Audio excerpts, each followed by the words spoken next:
गुरुर्ब्रह्मा गुरुर्विष्णु गुरुर्देवो महेश्वरा गुरुर्साक्षात् परब्रह्म तस्मै श्री गुरुवे नमः।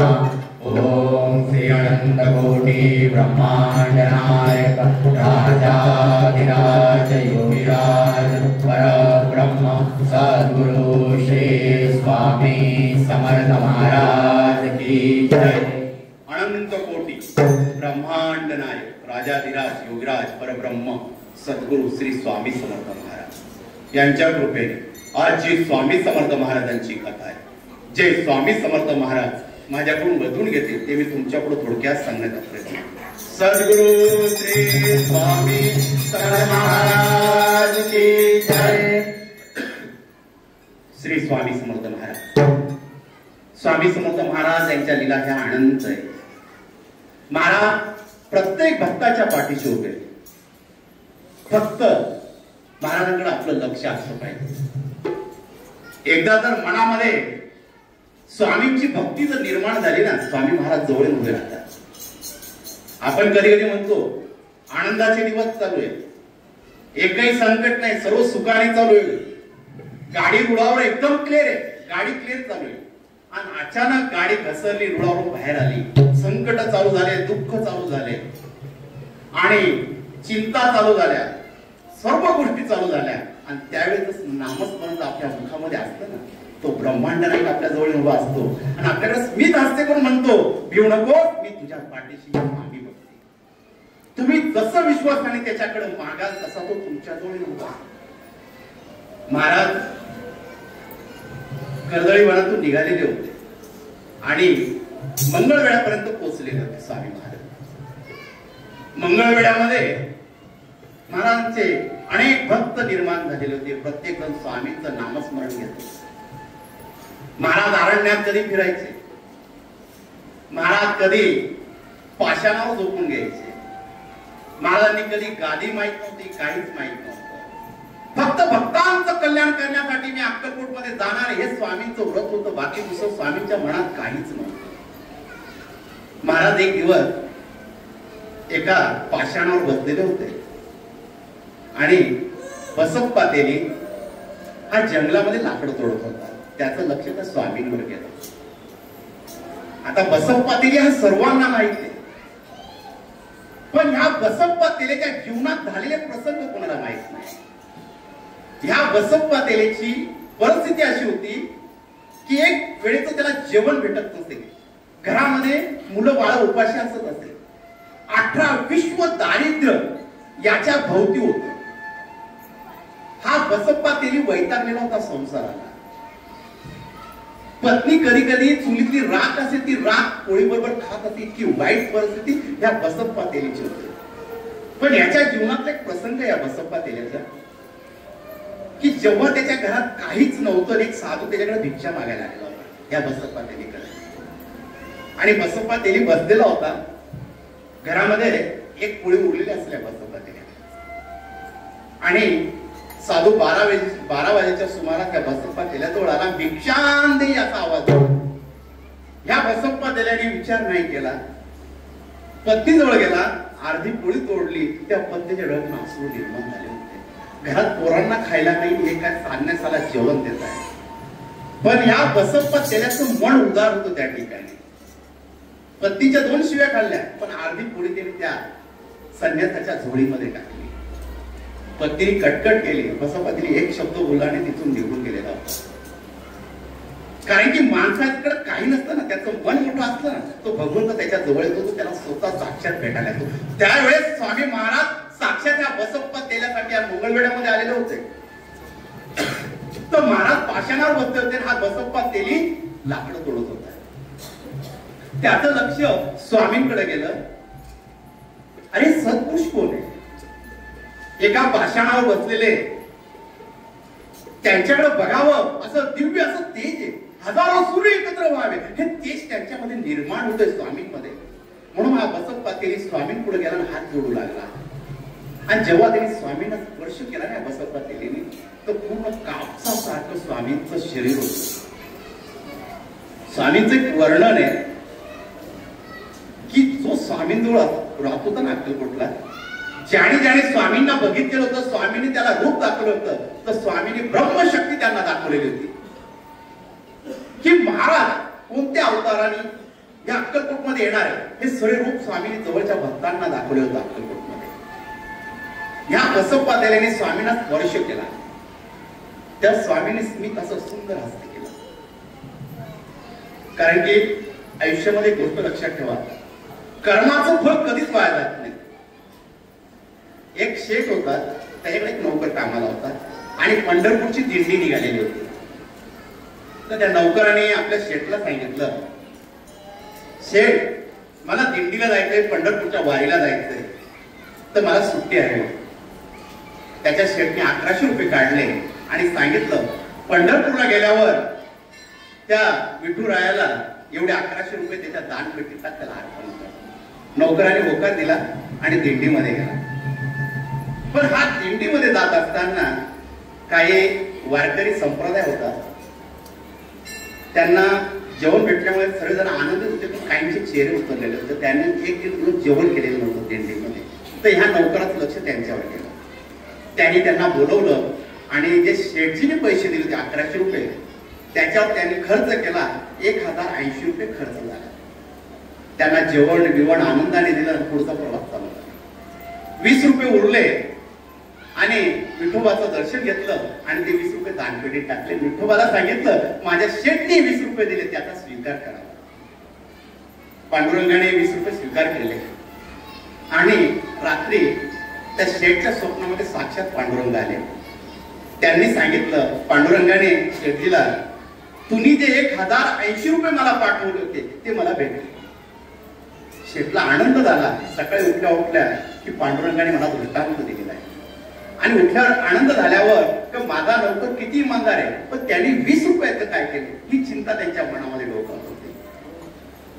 नौकर आला काही दिवसांनी आणि शेठने विचारलं, कारण 1080 पांडुरंगाला भेटले, पण 20 रुपयाचं तू काय केलं?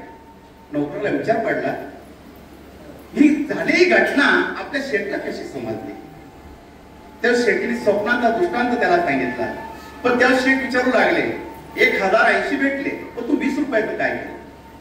तेव्हा नौकर सांगू लागला, शेठ तुम्ही 1100 रुपये दिले, मी 1080 हे वारकऱ्यांसाठी त्यांच्या भोजनासाठी व्यवस्था केली आणि 20 रुपये उरले मी पांडुरंगाच्या मंदिरामध्ये अर्पण केले. त्यावेळे शेठला समजलं की ते 20 रुपये माझे काहीच कामाचे नव्हते. यांनी जे दान धर्म केला, जे अन्नदान केलं, तेच भगवंतापर्यंत पोहोचले. हे कर्म असतात. आपण म्हणतो मंदिरात गेलो, दानपेटीत पैसे टाकले, देवाला दिले, त्याचा काहीच उपयोग नाही. जेव्हा तुम्ही एखाद्या गरीबाच्या मुखामध्ये 2 घास खाऊ घाला, ते भगवंतापर्यंत पोहोचतात.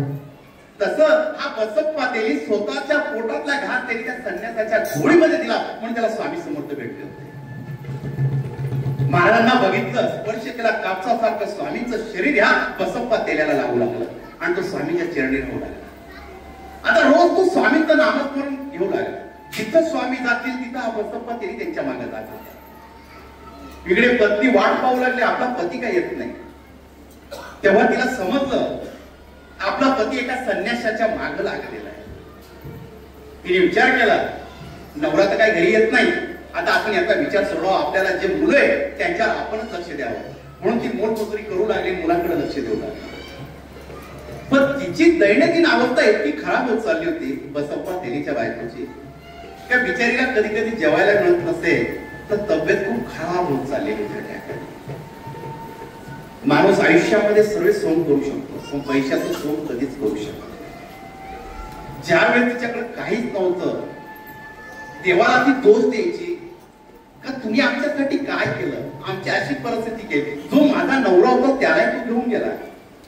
तेव्हा ती बिचारी रोज देवाजवळ रडत असते, कारण घरात पोरांना खायला नसते, त्याच्यामुळे तिच्या डोळ्यातून सतत अश्रू येत असते. बसप्पा तेलीच्या पत्नीवर नवरा सोडून गेलेला होता, स्वामींच्या नादी लागलेला होता. स्वामी समर्थ जिथं जातील तिथं हा बसप्पा तेली त्यांच्या मागे जात असते. एक दिवस स्वामी महाराजांनी ठरवलं, बसप्पाला आपण काहीतरी द्यावं. म्हणून महाराज अरण्यामध्ये निघाले. त्या अरण्यामध्ये हा बसप्पा तेली स्वामींच्या मागे लावला. महाराज जिथं जातील तिथं हा बसप्पा तेली जातात. आणि ज्या अरण्यात जातात अनेक साप त्या अरण्यामध्ये होते आणि स्वामी महाराज त्या सापांमधून चालत होते. हा बसप्पा तेली प्रत्येक साप बघितला आणि तो घाबरला. आता बसप्पा तेली घाबरला की स्वामी महाराज जात आहे, मला जर कोणता साप आणि दंश केला तर काय होईल. पण ही स्वामींची लीला होती. महाराज कधी काय लीला करतील हे कधीच सांगता येत नव्हते. कारण की एक अक्कलकोट मधला प्रसंग आहे. ज्यावेळेस कोड्या कंपनी प्रसिद्ध झाली मुंबईमध्ये, त्याचा एक शॉप उघडण्यात आला होता कोड्या कंपनीचा. त्यावेळेस अक्कलकोटचे स्वामी समर्थ प्रसिद्ध झाले होते. प्रत्येक ठिकाणी स्वामीचे चमत्कार हे सर्वांना समजत होते की स्वामी महाराज काय एक अक्कलकोटला दत्त महाराजांचा अवतार म्हणून स्वामी महाराज प्रगट झालेले हे सर्वांना समजत होतं. तर त्या कोड्या कंपनी मनामध्ये विचार केला की आपण अक्कलकोटला जाऊन स्वामी समर्थांचा फोटो घ्यावा. महाराजची लीला बघा कशी असते. तर हा कोड्या कंपनीवाला अक्कलकोटला आला आणि काही स्वामी भक्तांना त्यांनी विचारलं मला स्वामींचा फोटो घ्यायचा आहे. ते स्वामी भक्त बोलले तुम्ही स्वामींना विचारा आणि न विचारता स्वामींचा फोटो काढू नका, स्वामींना आवडणार नाही. हा कोड्या कंपनीवाला मनामध्ये अहंकार होता, मी का विचारू. ज्यावेळेस वातावरण निर्माण होईल मी त्यावेळेस स्वामींचा फोटो गुपचूप काढेल असं त्यांनी मनामध्ये ठरवलं. एक दिवस स्वामी महाराज त्यांच्या भक्तांसोबत बसलेले असताना सुंदर असं वातावरण निर्माण झालेलं होतं. त्यावेळेस त्यांनी तो कॅमेरा लावून स्वामींचा फोटो काढला. स्वामींचा फोटो काढल्यावर त्याची कॉपी काढली, स्वामींसमोर आला, स्वामींना बोलला महाराज मी तुमचा फोटो काढला. आणि महाराज जोरात हसू लागले, खदा खदा जोर जोरात हसू लागले. महाराज हसल्यावर त्यांच्या भक्तांनी तो फोटो घेतला आणि ते सर्वजण हसू लागले. तर कोणाला त्या फोटोमध्ये जगदंबा दिसू लागली, कोणाला खंडेराव दिसू लागला, कोणाला दत्त दिसू, प्रत्येकाला फोटोमध्ये वेगवेगळे चित्र दिसू लागले. आणि त्या फोटोवाल्याला अरे तू कोणाचा फोटो काढला.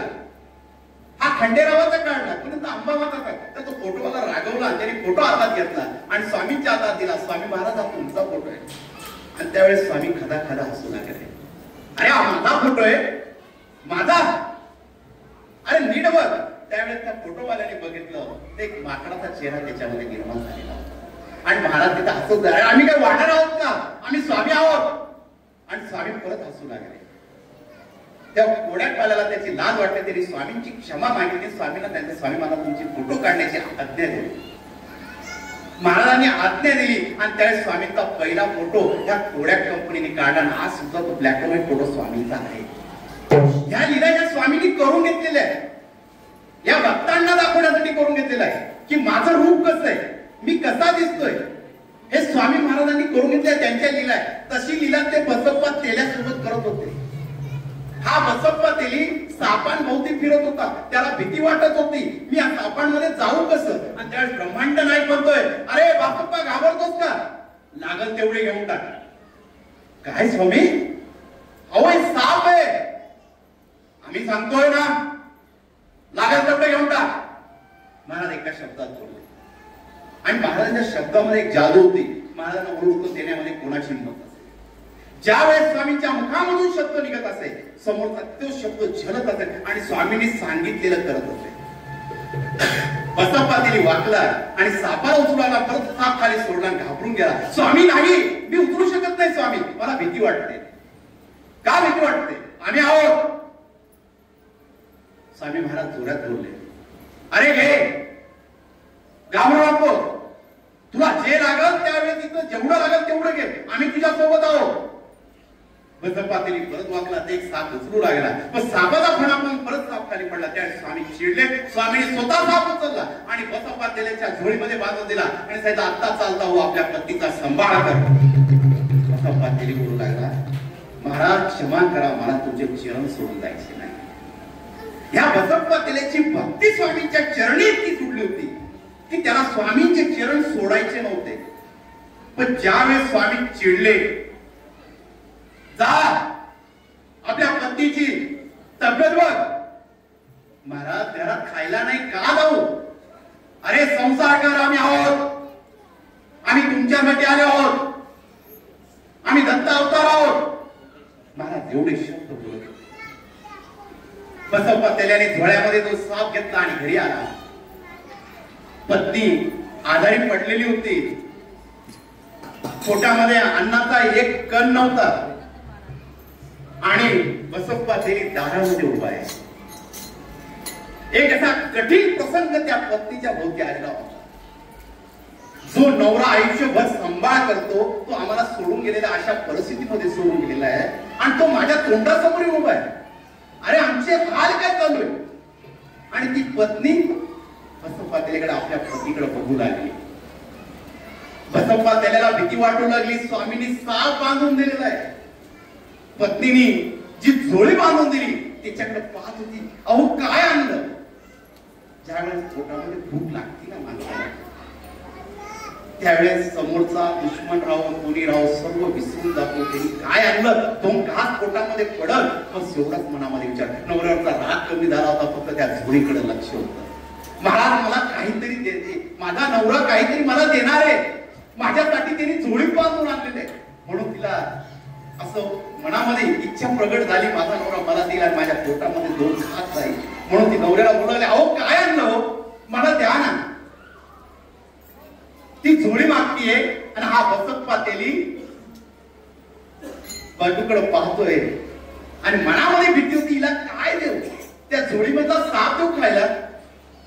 पत्नी अहो द्यावं, 2 दिवस झालं पोटामध्ये काही कुणी अन्नाचा कण नाही, पोरही उपाशी आहे, काहीतरी आणलं तर द्या, तुम्ही काहीतरी आमच्यासाठी आणलेलं आहे. बसप्पा तेली रडू लागला. स्वामींची सेवा केली, स्वामींनी साप बांधून दिला. काय सांगू पत्नीला. पत्नीने मुलाला उठवलं. अरे बाबांनी काय आणलं ते घे. ते बाळ गेलं, बापाची झोळी इसकली आणि झोळी इसकल्यावर त्याने झोळी उघडली तर पाहतो तो सोन्याची दड सापाच्या मुलाला. बसप्पा तेल्याच्या डोळ्यातून अश्रू वाहू लागले, त्याच्या पत्नीच्या डोळ्यातून अश्रू वाहू लागले. हे काय? बसप्पा तेली आता रडू लागलेला होता. आपल्या पत्नीला सांगितलं हे स्वामींनी दिलं. महाराजांनी एक साप घेतला, माझ्या झोळीत टाकला आणि त्यांची कृपा बघ, तो सोन्याच्या रूपात तयार झालेला होता. माझे स्वामी माझ्यासाठी एवढं करण्यासाठी आले आणि बसप्पा तेली तिथं ढसा रडू लागला. बाजारात गेला, थोडं काही खायला आणलं, पत्नीला दिलं आणि पत्नीला समजावून सांगू लागला. अगं स्वामी साधे सुधे नाही, एक अवतारी त्यांच्या दर्शनाला. स्वामींची कृपा आपल्यावर झालेली आहे. 18 विश्व दारिद्र्य स्वामींनी आपलं दूर केलेलं आहे. दोघं नवरा बायको उठले, स्वामींजवळ गेले आणि स्वामी त्या पाषाणावर मंगळवेढ्यामध्ये बसलेले होते. त्या स्वामी महाराजांचा आला भिकारे, आम्ही सांगत होतो लागल तेवढं घेऊन जा, पण हिंमत होत नाही तुमची. हे महाराज बोलत. बसप्पा तेली हात जोडतोय. महाराज कृपा केली आमच्यावर, आमच्यासाठी आला स्वामी तुम्ही. आमचं 18 विश्व दारिद्र्य पाहून तुम्ही या मंगळवेढ्यात आले स्वामी. स्वामी असे सुंदर असताय. बसप्पाच्या पत्नीकडे स्वामी बघताय. माय परत भेटणार आहे तू आम्हाला अक्कलकोट मध्ये, फार लवकर तू अक्कलकोटला येणार आहे, पण तेव्हा हा बसप्पा तुझ्या सोबत नसणार. महाराज असं का बोलता? योग्य वेळ आल्यावर आम्ही तुला सांगू, याचं उत्तर देऊ. ती योग्य वेळेची वाट पाह. महाराज एवढेच सांगत होते. बसप्पाची पत्नी आणि बसप्पा स्वामींजवळ गेले आणि स्वामींच्या चरणांवर आपलं मस्तक ठेवलं आणि स्वामींनी एकच आशीर्वाद दिला,